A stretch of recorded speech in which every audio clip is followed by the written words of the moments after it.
కన్నీళ్ల మధ్యలో నడిపించాడు.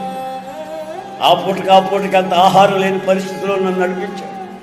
రైల్వే స్టేషన్లో, బస్ స్టాండ్లో పేపర్ పరుచుకొని పడుకునే స్థితిలో నన్ను నడిపించాడు.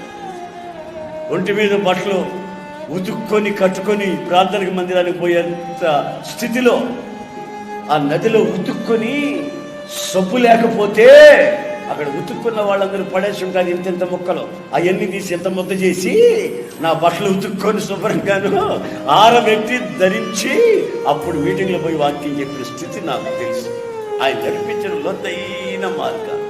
ఇప్పుడు ఎట్టి పరిస్థితిలో ఉన్న వ్యక్తినైనా నేను ధైర్యపరచగలను, ఆలోచన చెప్పగలను, వాళ్ళని కౌన్సిలింగ్ చేయగలను, వాళ్ళకి విషయాలు చెప్పి వాళ్ళని ఆధ్యాత్మిక లోతు నడిపించగలిగే స్థితికి దేవుడు నన్ను నడిపించంటే ఆయన ముందు నన్ను నడిపించిన ఆ మార్గాలలో ఉన్న ఆ యొక్క శక్తి ఈ రోజున నన్ను ఈ విధంగా నడిపిస్తున్న సంగతి